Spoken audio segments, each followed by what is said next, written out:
ಎಲ್ಲರಿಗೂ ನಮಸ್ಕಾರ. ನಾನು ನಿಮ್ಮ ಚೆನ್ನ.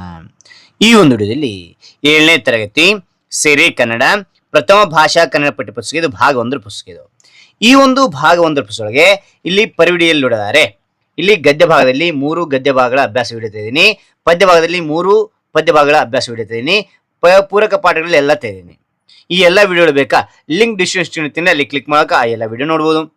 ಹಾಗಾದ್ರೆ ಈ ಒಂದು ತರಗತಿಯೊಳಗೆ ಏನ್ ತಿಳಿತಾ ಇದೀವಿ ಅಂತ ನೋಡಿದ್ರೆ, ಗದ್ಯ ಭಾಗದಲ್ಲಿ 4ನೇ ಒಂದು ಗದ್ಯ ಭಾಗ ಇರ್ತಕ್ಕಂಥ ಮೈಲಾರ ಮಹದೇವ, ಇದು ಯಾರು ರಚನೆ ಮಾಡಿದ್ದಾರೆ ಅಂದ್ರೆ ಇದು ಸಮಿತಿಯ ರಚನೆ. ಇಲ್ಲಿ ಯಾರು ಕವಿ ಇಲ್ಲ, ಸಮಿತಿಯ ರಚನೆ ಮಾಡತಕ್ಕಂಥದ್ದು. ಹಾಗಾದ್ರೆ ಈ ಒಂದು ಅಧ್ಯಯನದಲ್ಲಿ ಬರ್ತಕ್ಕಂತಹ ಅಭ್ಯಾಸಗಳ ಬಗ್ಗೆ ಸುಲಭವಾಗಿ ನಾನು ತಿಳಿಸ್ತಾ ಹೋಗ್ತೇನೆ. ಹಾಗಾದ್ರೆ ಈ ಎಲ್ಲ ವಿವರಣೆ ಇಷ್ಟವಾಯ್ತಾ? ಇಷ್ಟವಾದ್ರೆ ಒಂದು ಲೈಕ್ ಅನೇಕ ವಿಡಿಯೋದಲ್ಲಿ ಪ್ರೋತ್ಸಾಹ ತುಂಬಾ ಸಿಗುತ್ತೆ. ಇನ್ನೊಬ್ರಿಗೂ ಶೇರ್ ಮಾಡಲು ಸಾಧ್ಯ. ಇಂಥ ಅನೇಕ ವಿಡಿಯೋ ಚಾನಲ್ ಸಬ್ಸ್ಕ್ರೈಬ್ ಆಗಿ ಅಂತ ಹೇಳ್ತಾ ಇಲ್ಲಿ ಅಭ್ಯಾಸದ ಬಗ್ಗೆ ನಾವು ತಿಳಿತಾ ಹೋಗೋಣ ಬನ್ನಿ. ಇಲ್ಲಿ ಅಭ್ಯಾಸ ಬರೆಯೋದು ಮುಂಚೆ ನಾವೇನ್ ಮಾಡಬೇಕು, ಪದಗಳ ಅರ್ಥ ಅಂತಕ್ಕಂತ ತಿಳಿಬೇಕಾಗುತ್ತೆ. ಯಾಕೆ ತಿಳಿಬೇಕು ಅಂತಕ್ಕಂತ ನೋಡ್ರಿ, ಇಲ್ಲಿ ನಿಮ್ಮ ಶಬ್ದ ಸಂಪತ್ತು ಜಾಸ್ತಿ ಆಗುತ್ತೆ. ಜೊತೆಗೆ ಈ ಒಂದು ಪಾಠ ಓದುವಾಗ ಇದರ ಅರ್ಥ ತಿಳಿದಾಗ ಈಸಿಯಾಗಿ ಅರ್ಥ ಮಾಡಿಕೊತೀರಾ. ಆಗ ಪದಗಳ ಅರ್ಥ ಅಂತಕ್ಕಂತ ತಿಳಿಬೇಕಾಗುತ್ತೆ. ಇಲ್ಲಿ ಟೊಪ್ಪಿಗೆ ಅಂದ್ರೆ ಟೋಪಿ ಅಂತಕ್ಕಂಥ ಅರ್ಥ ಕೊಡುತ್ತೆ. ಚಿಕ್ಕ ವಯಸ್ಸಿದ್ರು ಅಂದ್ರೆ ಚಿಕ್ಕ ವಯಸ್ಸಿದ್ದರು ಅಂತಕ್ಕಂಥದ್ದು. ಚೊಕ್ಕ ಅಂದ್ರೆ ಚೆನ್ನಾಗಿ ಅಚ್ಚುಕಟ್ಟಾಗಿ ಅಂತಕ್ಕಂಥ ಅರ್ಥ ಕೊಡುತ್ತೆ. ಚಂದ ಅಂದ್ರೆ ಚೆನ್ನ ಅಂತಕ್ಕಂಥದ್ದು. ಚೊಕ್ಕ ಬಂಗಾರ ಅಂದ್ರೆ ಅಪ್ಪಟ ಬಂಗಾರ ಅಥವಾ ಅಪರಂಜಿ ಅಂತಕ್ಕಂಥ ಅರ್ಥ ಕೊಡುತ್ತೆ. ಧಕ್ಕೆ ಅಂದ್ರೆ ತೊಂದರೆ ಅಂತಕ್ಕಂಥದ್ದು. ಅಣಿಯಾಗು ಅಂದ್ರೆ ಸಿದ್ಧವಾಗು ಅಂತಕ್ಕಂಥ ಅರ್ಥ ಕೊಡುತ್ತೆ. ಶೋಧ ಅಂದ್ರೆ ಹುಡುಕಾಟ. ತುಕಡಿ ಅಂದ್ರೆ ಸೈನ್ಯ. ಕಾಳಗ ಅಂದ್ರೆ ಯುದ್ಧ ಅಂತಕ್ಕಂಥ ಅರ್ಥ ಕೊಡುತ್ತೆ. ಹೋರಾಟ ಅಂತಕ್ಕಂಥ ಅರ್ಥ ಕೊಡುತ್ತೆ. ಮಡು ಅಂದ್ರೆ ಕೊಳ್ಳ ಅಂತಕ್ಕಂಥ ಅರ್ಥ ಕೊಡುತ್ತೆ. ಕಾಲ್ತೆಗೆ ಅಂದ್ರೆಗಿನ ಓಡಿ ಹೋಗು ಅಂತಕ್ಕಂಥ ಅರ್ಥ ಕೊಡುತ್ತೆ. ದಿಟ್ಟತನ ಅಂದ್ರೆ ಧೈರ್ಯ ಅಂತಕ್ಕಂಥದ್ದು. ಖಜಾನೆ ಅಂದ್ರೆ ಬೊಕ್ಕಸ. ಖಾದಿ ಅಂದ್ರೆಗಿನ ಕೈ ನೂಲಿನಿಂದ ನೇಯ್ದ ಬಟ್ಟೆಗೆ ನಾವು ಖಾದಿ ಅಂತ ಕರಿತೇವೆ. ಓಟ ಕೀಳು ಅಂದ್ರೆಗಿನ ಓಡಿ ಹೋಗು ಅಂತಕ್ಕಂಥದ್ದು. ಗುನುಗು ಅಂದ್ರೆ ಸತತವಾಗಿ ಧ್ವನಿ ಮಾಡುವ ಅಂತಕ್ಕಂಥ ಅರ್ಥ ಕೊಡುತ್ತೆ. ಜೈಲು ಅಂದ್ರೆ ಸೆರೆಮನೆ ಅಥವಾ ಬಂದಿಖಾನೆ ಅಂತ ಅರ್ಥನೂ ಕೊಡುತ್ತೆ. ಬಲಿದಾನ ಅಂದ್ರೆಗಿನ ಪ್ರಾಣತ್ಯಾಗ ಅಂತ ಅರ್ಥ ಕೊಡುತ್ತೆ. ಸೋಸಿದರು ಅಂದ್ರೆಗಿನ ಅನುಭವಿಸಿದರು ಅಂತಕ್ಕಂಥ ಅರ್ಥ ಕೊಡುತ್ತೆ. ಓಕೆನಾ? ಯಾವ ರೀತಿ ನೋಟ್ಸ್ ಬರೆಯಕ್ಕೆ ನಾನು ತಿಳಿಸ್ತಾ ಹೋಗ್ತೇನೆ ಬನ್ನಿ. ಅಭ್ಯಾಸ ಅಂತಕ್ಕಂಥದ್ದು ಕೊಟ್ಟಿರುವ ಪ್ರಶ್ನೆಗೆ ಒಂದು ವಾಕ್ಯದಲ್ಲಿ ಉತ್ತರಿಸಿ ಅಂತ 6 ಪ್ರಶ್ನೆಗಳು ನೋಡ್ತಾನೆ, ಯಾವ ರೀತಿ ಬರೆಯೋಕೆ ತಿಳಿಸ್ತಾ ಹೋಗ್ತೇನೆ. ಇಲ್ಲಿ ನೋಡಿ ಮಕ್ಕಳೇ, ಚಿಕ್ಕನ ಅಕ್ಷರದಲ್ಲಿ ಗದ್ಯ ಭಾಗ 4 ಅಂತಕ್ಕಂಥ ಬರಿತಾ ಹೋಗಿ. ಅದ ನಂತರ ಈ ಒಂದು ಪಾಠದ ಹೆಸರಿದೆಯಲ್ಲ, ಮೈಲಾರ ಮಹಾದೇವ ಅಂತಕ್ಕಂಥ ದಪ್ಪನ ಅಕ್ಷರ ಬರೆದು ಕೆಳಗೆ ಮಾಡಿ. ಈ ಒಂದು ಅಧ್ಯಯನದ ಅಭ್ಯಾಸ ಯಾವತ್ತು ಬರೀತಿರದ ಆ ಡೇಟ್ ನಲ್ಲಿ ಬರಿತಾ ಹೋಗಿ. ಅದ ನಂತರ ಅಭ್ಯಾಸ ಅಂತಕ್ಕಂಥ ಬರೀರಿ. ಅಭ್ಯಾಸ ಅಂತಕ್ಕಂಥ ಬರೆದ ನಂತರ ಕೊಟ್ಟಿರುವ ಪ್ರಶ್ನೆಗೆ ಒಂದು ವಾಕ್ಯದಲ್ಲಿ ಉತ್ತರಿಸಿ ಅಂತ ಬರೀರಿ. ಮೊದಲನೇ ಪ್ರಶ್ನೆ, ಮೋಟೆಬೆನ್ನೂರು ಎಂಬ ಹಳ್ಳಿ ಯಾವ ಜಿಲ್ಲೆಯಲ್ಲಿದೆ ಅಂತ ಕೇಳಿದರೆ. ಓಕೆನಾ? ಉತ್ತರ ನೋಡಿ ಅದೇ ರೀತಿ ಬರೀತಾ ಹೋಗಿ. ಮೋಟೆಬೆನ್ನೂರು ಎಂಬ ಹಳ್ಳಿ ಹಾವೇರಿ ಜಿಲ್ಲೆಯಲ್ಲಿದೆ ಅಂತಕ್ಕಂಥದ್ದು ನಾವು ನೋಡ್ತೇವೆ. ಓಕೆ, ನಂತರ ಎರಡನೇ ಪ್ರಶ್ನೆ ಏನ್ ಕೊಟ್ಟಿದ್ದಾರೆ ಅಂದ್ರಿಗಿನ, ಯಾವ ಬಟ್ಟೆಗಳ ವಿಚಾರ ಯಾವಾಗ್ಲೂ ಮೈಲಾರರ ಮನಸ್ಸಿನಲ್ಲಿ ಗುನುಗುಡುತ್ತಿತ್ತು ಅಂತ ಕೇಳಿದರೆ. ಓಕೆ, ಉತ್ತರ ಸ್ವದೇಶಿ ಬಟ್ಟೆಗಳ ವಿಚಾರ ಯಾವಾಗ್ಲೂ ಮೈಲಾರರ ಮನಸ್ಸಿನಲ್ಲಿ ಗುನುಗುಡುತ್ತಿತ್ತು ಅಂತಕ್ಕಂಥದ್ದು. ಇಷ್ಟು ನೆನ್ಪಿಟ್ರೆ ಸಾಕು. ಸ್ವದೇಶಿ ನೆನ್ಪಿಟ್ರೆ ಸಾಕು, ಉಳಿದೆಲ್ಲ ಪ್ರಶ್ನೆಯಲ್ಲಿದೆ.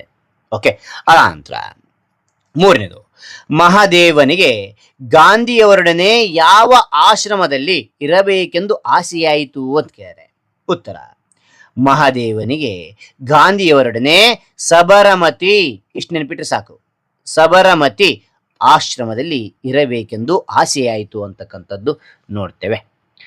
ನಂತರ 4ನೇ ಪ್ರಶ್ನೆ, ವಿಜಯಪುರ ಜಿಲ್ಲೆಯಲ್ಲಿ ಯಾವ ಗ್ರಾಮದಲ್ಲಿ ಖಾದಿ ಬಟ್ಟೆಗಳನ್ನು ತಯಾರು ಮಾಡುತ್ತಿದ್ದರು ಅಂತ ಕೇಳಿದರೆ.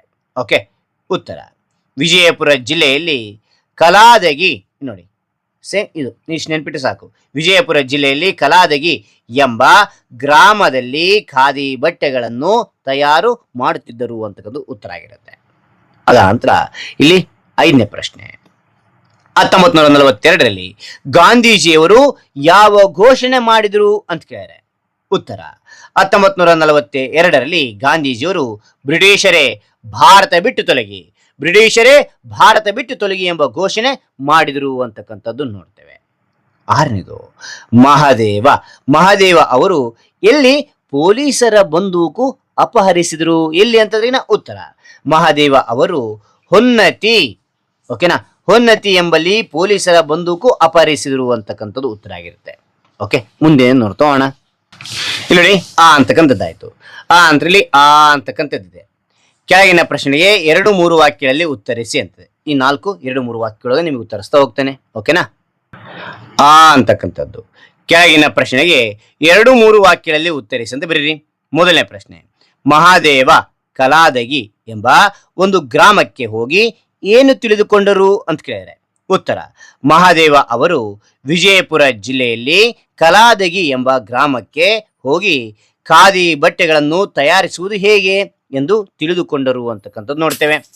ನಂತರ ಎರಡನೇ ಪ್ರಶ್ನೆ, ದಂಡಿ ಯಾತ್ರೆಯಲ್ಲಿ ಹೆಜ್ಜೆ ಹಾಕಿದ ಮಹಾದೇವರಿಗೆ ಆದ ಶಿಕ್ಷೆ ಏನು ಅಂತ ಕೇಳಿದರೆ ಉತ್ತರ, ದಂಡಿ ಯಾತ್ರೆಯಲ್ಲಿ ಹೆಜ್ಜೆ ಹಾಕಿದ ಮಹಾದೇವರಿಗೆ 6 ತಿಂಗಳು ಸೆರೆಮನೆಯಲ್ಲಿ ಶಿಕ್ಷೆ ಅನುಭವಿಸಿದರು ಅಂತಕ್ಕಂಥದ್ದು ನೋಡ್ತೇವೆ. ಓಕೆ, ಮೂರನೇ ಪ್ರಶ್ನೆ ನೋಡಿ, ಮಹಾದೇವ ಮತ್ತು ಸಿದ್ಧಮತಿ ಇಬ್ಬರು ಸೇವಾಶ್ರಮದ ಸಂಚಾಲಕರಾಗಿ ಮಾಡಿದ ಕೆಲಸಗಳೇನು ಅಂತ ಕೇಳಿದರೆ ಓಕೆ, ಉತ್ತರ, ಮಹಾದೇವ ಮತ್ತು ಸಿದ್ಧಮತಿ ಹಳ್ಳಿಗರಿಗೆ ಚರಕ, ಪ್ರಕೃತಿ ಚಿಕಿತ್ಸೆ, ವ್ಯಾಯಾಮ ಕಲಿಸಿದರು. ತಯಾರಿಸಿದ ಖಾದಿಯನ್ನು ಊರೂರಿಗೆ ಕೊಂಡೊಯ್ದು ಮಾರಾಟ ಮಾಡಿದ್ರು ಅಂತಕ್ಕಂಥದ್ದು ನಾವು ನೋಡ್ತೇವೆ. ಓಕೆ, ನಾಲ್ಕನೇ ಪ್ರಶ್ನೆ, ಮಹಾದೇವ ರಕ್ತದ ಮಡುವಿನಲ್ಲಿ ಬಿದ್ದದ್ದು ಏಕೆ ಅಂತ ಕೇಳಿದರೆ ಉತ್ತರ, ಮಹಾದೇವ ಅವರು ಖಜಾನೆಯ ಬೀಗ ಮುರಿಯುತ್ತಿದ್ದಾಗ ಅಡಗಿ ಕುಳಿತಿದ್ದ ಬ್ರಿಟಿಷ್ ಪೊಲೀಸ್ ಅಧಿಕಾರಿ ಎದೆಗೆ ಗುಂಡು ಹೊಡೆದನು. ಇದರಿಂದ ಅವರು ರಕ್ತದ ಮಡುವಿನಲ್ಲಿ ಬಿದ್ದರು ಅಂತಕ್ಕಂಥದ್ದು ನೋಡ್ತೇವೆ. ಓಕೆನಾ ಮಕ್ಕಳೇ? ಮುಂದೆ ನೋಡ್ತೋಣ. ಇಲ್ಲಿ ನೋಡಿ ಮಕ್ಕಳೇ, ಇಲ್ಲಿ ಅಂತಕ್ಕಂಥದ್ದಾಯ್ತು. ಇಲ್ಲಿ ಇದೆ. ಕೆಳಗಿನ ಪ್ರಶ್ನೆಗೆ 5-6 ವಾಕ್ಯಗಳಲ್ಲಿ ಉತ್ತರಿಸಿ ಅಂತಿದೆ. ಓಕೆನಾ? 5-6 ವಾಕ್ಯಗಳಲ್ಲಿ ಅಂತಕ್ಕಂಥ ಬರೆದು ಕೆಳಗಿನ ಪ್ರಶ್ನೆಗೆ 5-6 ವಾಕ್ಯಗಳಲ್ಲಿ ಉತ್ತರಿಸಿ ಅಂತ ಬರೀರಿ.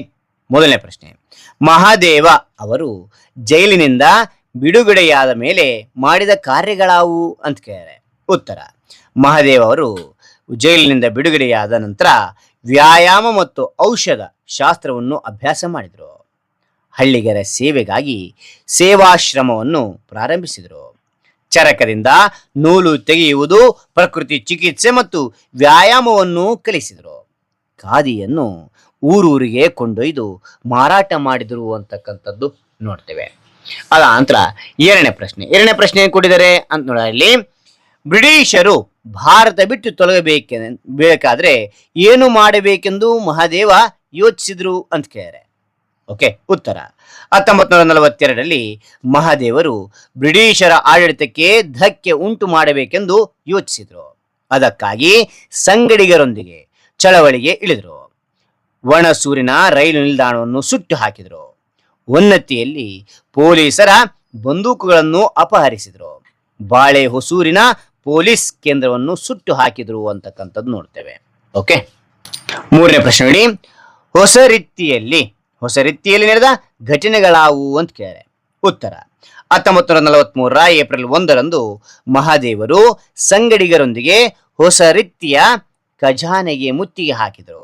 ಖಜಾನೆಯ ಬೀಗ ಮುರಿಯುತ್ತಿದ್ದಾಗ ಪೊಲೀಸ್ ಅಧಿಕಾರಿಯೊಬ್ಬರು ಮಹಾದೇವರ ಎದೆಗೆ ಗುಂಡು ಹೊಡೆದನು.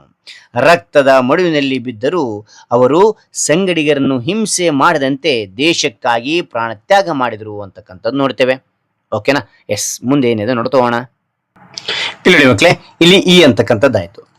ಅಂತರಲ್ಲಿ ಈ ಅಂತ ಕೊಟ್ಟಿದ್ದಾನೆ. ಏನ್ ಕೊಟ್ಟಿದ್ದಾನೆ ಅಂದ್ರಿಗಿನ ಖಾಲಿ ಜಾಗವನ್ನು ಸೂಕ್ತ ಪದಗಳಿಂದ ಭರ್ತಿ ಮಾಡಿ ಅಂತ ಕೇಳಿದರೆ ಓಕೆನಾ? ಮೊದಲನೇ ಪ್ರಶ್ನೆ, ಪ್ರಾಥಮಿಕ ನಂತರದ ವಿದ್ಯಾಭ್ಯಾಸಕ್ಕಾಗಿ ಮಹಾದೇವ ಡ್ಯಾಶ್ ಶಾಲೆಗೆ ಹೋದರು ಅಂತಿದೆ. ಯಾವುದು ಅಂದ್ರಿಗಿನ ಇಲ್ಲಿ ನೋಡಿ ಮಕ್ಕಳೇ, ಹಂಸ ಭಾವಿಯ ಓಕೆನಾ, ಹಂಸಭಾವಿಯ ಶಾಲೆಗೆ ಹೋದರು ಅಂತಕ್ಕಂಥದ್ದು. ಎರಡನೇದು, ಮಹಾದೇವ ಡ್ಯಾಶ್ ಚಳುವಳಿಯಲ್ಲಿ ಭಾಗವಹಿಸಿ ಜೈಲು ಸೇರಿದ್ರು ಅಂತಕ್ಕಂಥದ್ದು. ಯಾವುದಂದ್ರಿಗಿನ ನೀವು ಪಾಠ ಚೆನ್ನಾಗಿ ಕೇಳಿದ್ರೆ ಅಂತ ತಿಳ್ಕೊರಿ, ಈಸಿಯಾಗಿ ಹೇಳ್ತೀರಿ. ಅಸಹಕಾರ ಚಳುವಳಿ ಅಂತಕ್ಕಂಥದ್ದು. ಓಕೆ, ನಂತರ ಮೂರನೇ ಪ್ರಶ್ನೆ ನೋಡಿ, ಹಾವೇರಿ ಜಿಲ್ಲಾ ಹೊಸರಿತ್ತಿಯಲ್ಲಿದ್ದ ಸರಕಾರದ ಕೇಂದ್ರ ಡ್ಯಾಶ್ ವಸೂಲಿ ಮಾಡುತ್ತಿತ್ತು. ಏನು ವಸೂಲಿ ಮಾಡ್ತಿದ್ದ ಅಂದ್ರಿಗಿನ ಕಂದಾಯವನ್ನು ವಸೂಲಿ ಮಾಡುತ್ತಿತ್ತು ಅಂತಕ್ಕಂಥ ನೋಡ್ತೇವೆ. ನಂತರ ಇಲ್ಲಿ ಕೊಟ್ಟಿದ್ದಾರೆ. ಏನ್ ಕೊಟ್ಟಿದ್ದಾರೆ ಅಂದ್ರಿಗಿನ ಸ್ವಾತಂತ್ರ್ಯ ಚಳುವಳಿಗೆ ಸಂಬಂಧಪಟ್ಟ 10 ಪದಗಳನ್ನು ಬರೆಯಿರಿ ಅಂತಿದೆ. ಓಕೆನಾ? ರೈಟ್. ಹಾಗಾದ್ರೆ ಯಾವ ರೀತಿ ಬರೆಯಕ್ಕೆ ತಿಳಿಸ್ತಾ ಹೋಗ್ತಾನೆ ಬನ್ನಿ.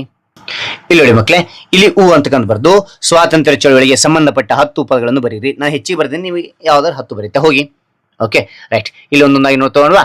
ಮೊದಲನೇದು, ಸ್ವಾತಂತ್ರ್ಯ ಅಂತಕ್ಕಂಥದ್ದು, ಸತ್ಯಾಗ್ರಹ ಅಂತಕ್ಕಂಥದ್ದು, ಸ್ವರಾಜ್ಯ ಅಂತಕ್ಕಂಥದ್ದು, ಗಾಂಧಿ ತಾತ ಅಂತಕ್ಕಂಥದ್ದು, ಚಂದ್ರಶೇಖರ್ ಆಜಾದ್ ಅಂತಕ್ಕಂಥದ್ದು.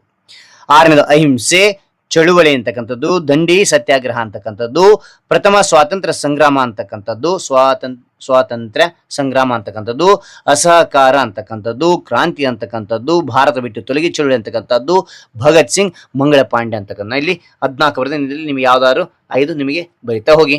ಓಕೆನಾ? ಇಲ್ಲಿ ಮಕ್ಕಳೇ ಅಂತಕ್ಕಂಥ ಬರೆದು ಕೆಳಗೆ ಸೂಚಿಸಿರುವ ಊರುಗಳು ಯಾವ ಜಿಲ್ಲೆಗಳಲ್ಲಿವೆ ಎಂಬುದನ್ನು ಬರೆಯಿರಿ ಅಂತೇಳಿ. ಓಕೆನಾ? ಇದು ತೋರಿಸ್ತಾ ಹೋಗ್ತೇನೆ ನೋಡಿ. ಇಲ್ಲಿ ಮಕ್ಕಳೇ ಅಂತಕ್ಕಂಥ ಬರೆದು ಕೆಳಗೆ ಸೂಚಿಸುವ ಊರುಗಳು ಯಾವ ಜಿಲ್ಲೆಯಲ್ಲಿವೆ ಎಂಬುದನ್ನು ಬರೆಯಿರಿ ಅಂತ ಕೊಟ್ಟಿದ್ದಾರೆ. ಓಕೆನಾ? ಇಲ್ಲಿ ಮೊದಲನೇದು ಮೋಟೆಬೆನ್ನೂರು ಅಂತಕ್ಕಂಥ ಹಾವೇರಿ ಜಿಲ್ಲೆ, ಹೊಸರಿತ್ತಿ ಅಂತಕ್ಕಂಥದ್ದು ಹಾವೇರಿ ಜಿಲ್ಲೆ, ಕಲಾದಗಿ ಅಂತಂದು ಈಗ ಬಾಗಲಕೋಟೆ ಜಿಲ್ಲೆಯಲ್ಲಿದೆ. ಓಕೆ, ಮೊದಲಿದು ವಿಜಯಪುರದಲ್ಲಿತ್ತು, ವಿಜಯಪುರ ಜಿಲ್ಲೆ ಅಂತಕ್ಕಂಥದ್ದು. ಓಕೆನಾ? ರೈಟ್, ಮುಂದೆ ನೋಡಿ ತಗೊಳ್ಳುವ. ಇಲ್ಲಿ ನೋಡಿ ಮಕ್ಕಳೇ ಅಂತಕ್ಕಂಥದ್ದು ಆಯ್ತು. ಇಲ್ಲಿ ರೂ ಕೊಟ್ಟಿದ್ದಾರೆ. ಕೆಳಗೆ ಸೂಚಿಸುವ ಪದಗಳನ್ನು ಬಳಸಿ ವಾಕ್ಯಗಳನ್ನು ರಚಿಸಿ ಅಂತಿದೆ. ಇವು 5 ನೋಡ್ತಾ ನೋಡುವ. ಇಲ್ಲಿ ನೋಡಿ ಮಕ್ಕಳೇ ರು ಅಂತಕ್ಕಂಥದ್ದು ಕೆಳಗೆ ಸೂಚಿಸಿರುವ ಪದಗಳನ್ನು ಬಳಸಿ ವಾಕ್ಯಗಳನ್ನು ರಚಿಸಿ ಅಂತಿದೆ. ಓಕೆ, ಮೊದಲನೇದು ಸ್ವತಂತ್ರ ಅಂತಕ್ಕಂಥದ್ದು. ಭಾರತವು 1947 ಸ್ವತಂತ್ರವಾಯಿತು. ಈ ಸ್ವತಂತ್ರ ಅಂತಕ್ಕಂಥ ಪದನ ಇಲ್ಲಿ ಬಳಸಿದ್ದೀನಿ. ಇಲ್ಲಿ ನಿಮಗೆ ಗೊತ್ತಿತ್ತ ನಿಮ್ಮದಾಗಿರ್ತಕ್ಕಂಥ ಪದ ಬಳಸ್ತಾ ಹೋಗಿ. ಎರಡನೇದು ಆಡಳಿತ ಅಂತಕ್ಕಂಥದ್ದು. ದೇಶದ ಆಡಳಿತವನ್ನು ಸರ್ಕಾರ ನಡೆಸುತ್ತದೆ ಅಂತಕ್ಕಂಥದ್ದು. ಈ ಆಡಳಿತ ಅಂತಕ್ಕಂಥದ್ದು ಇಲ್ಲಿ ಬಳಸ್ತಾ ಹೋಗಿದ್ದೀನಿ. ಓಕೆ, ಅಂತ ಮೂರನೇದು ದೇಶಭಕ್ತ ಅಂದ್ರಿನ ಭಗತ್ ಸಿಂಗ್ ಒಬ್ಬ ಮಹಾನ್ ದೇಶಭಕ್ತರಾಗಿದ್ರು ಅಂತಕ್ಕಂಥದ್ದು. ದೇಶಭಕ್ತ ಅಂತಕ್ಕಂಥದ್ದು ಇಲ್ಲಿ ಬಳಸಿರ್ತಕ್ಕಂಥದ್ದು. ಅದ ನಂತರ ಇಲ್ಲಿ 4ನೇ ನೋಡಿ ಏನ್ ಕೊಟ್ಟಿದ್ದಾರೆ. 4ನೇದು ಅಂತಂದ್ರೆ ಇಲ್ಲಿ ಅಸಹಕಾರ ಅಂದ್ರಿನ 1920 ಅಸಹಕಾರ ಚಳುವಳಿ ನಡೆಯಿತು ಅಂತಕ್ಕಂಥದ್ದು. ಅಸಹಕಾರ ಅಂತಕ್ಕಂಥದ್ದು ಇಲ್ಲಿ ಬಳಸಿದ್ದೀನಿ. ಓಕೆ, ಆ ನಂತರ 5ನೇದು ಚಳುವಳಿ ಅಂತಕ್ಕಂಥದ್ದು. ಸ್ವಾತಂತ್ರ್ಯಕ್ಕಾಗಿ ಚಳುವಳಿ ನಡೆಯಿತು ಅಂತ ನೋಡ್ತೇವೆ. ಇದನ್ನ ಇಲ್ಲಿ ಬಳಸಿದ್ದೀನಿ. ಓಕೆನಾ? ರೈಟ್, ಮುಂದಿನ ನೋಡ್ತೋಲ್ವಾ. ಇದಾದ ನಂತರ ಏನಿದೆ, ವ್ಯಾಕರಣ ಮಾಹಿತಿ ಇದೆ. ಅನ್ಯ ದೇಶೀಯ ಶಬ್ದಗಳ ಬಗ್ಗೆ ನೀಡಿದರೆ ಇದರ ವ್ಯಾಕರಣ ಮಾಹಿತಿ ಬಗ್ಗೆ ನಿಮ್ಮ ತರಗತಿ ಶಿಕ್ಷಕರು ತಿಳಿಸ್ತಾ ಹೋಗ್ತಾರೆ. ಇಲ್ಲ ಸರ್ ನೀವು ತಿಳಿಸ್ರಿ ಅಂತಂದ್ರೆ ನಾನು ತಿಳಿಸ್ತಾ ಹೋಗ್ತೇನೆ. ಓಕೆನಾ? ಇಲ್ಲಿ ವಿಶೇಷಣಗಳು ಅಂತಿದೆ. ಇಲ್ಲಿ ಕೊಟ್ಟಿದ್ದಾರೆ. ಏನ್ ಕೊಟ್ಟಿದ್ದಾರೆ ಅಂತ ನೋಡ್ತೋಣ. ಇಲ್ಲಿ ನೋಡಿ ಮಕ್ಕಳೇ, ಈ ಅಂತಕ್ಕದ್ದು ಕೊಟ್ಟಿದ್ದಾರೆ. ವಾಕ್ಯದಲ್ಲಿ ವಿಶೇಷ ಮತ್ತು ವಿಶೇಷಣಗಳನ್ನು ಗುರುತಿಸಿ ಅಂತಿದೆ. ಓಕೆನಾ? ಇಲ್ಲಿ ಮೊದಲನೇ ನೋಡಿ, ತೋಳವು ದೊಡ್ಡ ನಾಯಿಯಂತೆ ಇದೆ ಅಂತಕ್ಕಂಥದ್ದು. ಇಲ್ಲಿ ತೋಳ ಅಂತಕ್ಕಂಥ ನಾಮಪದ. ಇದು ಹೆಂಗಿದೆ ಅಂತ ತಿಳಿಸೋದು. ತೋಳ ಹೆಂಗಿದೆ ಅಂದ್ರಿನ ದೊಡ್ಡದಾಗಿದೆ. ಅದೇನಾಗುತ್ತೆ ಅಂದ್ರಿನ ವಿಶೇಷಣ ಆಗಿರುತ್ತದೆ, ದೊಡ್ಡ ಅಂತಕ್ಕಂಥದ್ದು. ಓಕೆನಾ? ಅಂತ ವಿಶೇಷ ಅಂದ್ರಿನ ಇಲ್ಲಿ ಕಂಪೇರ್ ಮಾಡಿದ್ದಾರೆ. ಓಕೆನಾ? ಹೋಲಿಕೆ ಮಾಡಿದ್ದಾರೆ. ಅದು ನಾಯಿ ಅಂತಕ್ಕಂಥದ್ದಾಗಿರುತ್ತೆ. ಅಂದ್ರೆ ಎರಡನೇದು ಮಿನುಗುವ ನಕ್ಷತ್ರವನ್ನು ನೋಡುತ್ತಾ ಇರಲು ನನಗೆ ಇಷ್ಟ. ಇದರಲ್ಲಿ ವಿಶೇಷ ಏನಂದ್ರೆ ನಕ್ಷತ್ರ ಹೆಂಗೈತೆ ಅಂತ ಇರ್ತದ್ರಿನ ಮಿನುಗುವ. ಇದೇನಾಗುತ್ತೆ, ವಿಶೇಷ ಆಗುತ್ತೆ. ಓಕೆನಾ? ಮಿನುಗು ಅಂತಕ್ಕಂಥದ್ದು. ಅದ ನಂತರ ನಕ್ಷತ್ರವನ್ನು ಅಂತಿದೆ. ನಕ್ಷತ್ರ. ಓಕೆನಾ? ಇಲ್ಲೇನಾಗುತ್ತೆ, ಇಲ್ಲಿ ವಿಶೇಷ ಆಗುತ್ತೆ. ಯಾವುದಿರ್ತದೆ ಅದಕ್ಕೆ ನಾವು ಇಲ್ಲಿ ವಿಶೇಷ ಆಗಿರ್ತದೆ, ನಕ್ಷತ್ರ. ಓಕೆ, ಆ ನಂತರ ಮೂರನೇದು ಭಾರತೀಯ ವಿಜ್ಞಾನಿಗಳು ಅತ್ಯಂತ ಬುದ್ಧಿವಂತರು. ಓಕೆನಾ? ಇಲ್ಲಿ ಏನಿದೆ, ಇಲ್ಲಿ ವಿಶೇಷ, ಇಲ್ಲಿ ವಿಜ್ಞಾನಿಗಳು. ವಿಜ್ಞಾನಿಗಳು ಭಾರತೀಯ ಅಂತಕ್ಕಂಥದ್ದು ವಿಶೇಷಣ ಆಗಿರುತ್ತದೆ.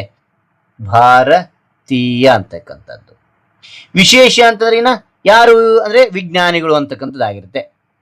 ವಿಜ್ಞಾನಿ ಅಂತಕ್ಕಂಥದ್ದು. ಓಕೆನಾ? ವಿಜ್ಞಾನಿಗಳು ಅಂತ ಬರೀತಾ ಹೋಗಿ. ಓಕೆನಾ? ಆ ನಂತರ 5ನೇದು ಸುಸ್ತಾದ ಯಾತ್ರಿಕರು ತಂಗುದಾಣಗಳಿರಬೇಕು.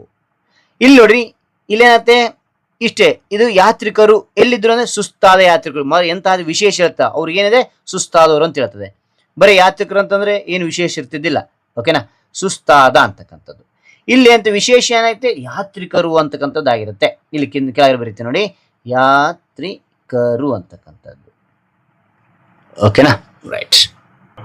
ಹಾಗಾದ್ರೆ ಈ ಎಲ್ಲ ವಿವರಣೆ ಅಂತಕ್ಕಂಥ ನಿಮಗೆ ಇಷ್ಟವಾಯ್ತು. ಇಷ್ಟವಾದ್ರೆ ಒಂದು ಲೈಕ್ ಅನೇಕ ವಿಡಿಯೋ ತಿಳಿಯೋ ಪ್ರೋತ್ಸಾಹ ತುಂಬ ಸಿಗುತ್ತೆ. ಇನ್ನೊಬ್ರಿಗೂ ಶೇರ್ ಹಂಚಲು ಸಾಧ್ಯ. ಇಂಥ ಅನೇಕ ವಿಡಿಯೋ ಚಾನಲ್ ಸಬ್ಸ್ಕ್ರೈಬ್ ಆಗಿ. ಹಾಗೆ ನಿಮಗೆ ಯಾವ ಒಂದು ಅಧ್ಯಯನದ ಅಭ್ಯಾಸ ಬೇಕಂತೇಳಿ ಕಾಮೆಂಟ್ ಮಾಡಿ. ಆ ವಿಷಯದ ಕುರಿತಾಗಿ ನಾವು ವಿಡಿಯೋ ಮಾಡಲು ಪ್ರಯತ್ನ ಮಾಡ್ತೇನೆ ಅಂತ ಹೇಳ್ತಾ ಮತ್ತೊಂದು ಹೊಸ ವಿಷಯದೊಂದಿಗೆ ಮತ್ತೊಂದು ಹೊಸ ವಿಡಿಯೋದಿಂದ ಭೇಟಿ ಆಗ್ತೇನೆ. Thank you for watching. Bye ಮಕ್ಕಳೇ.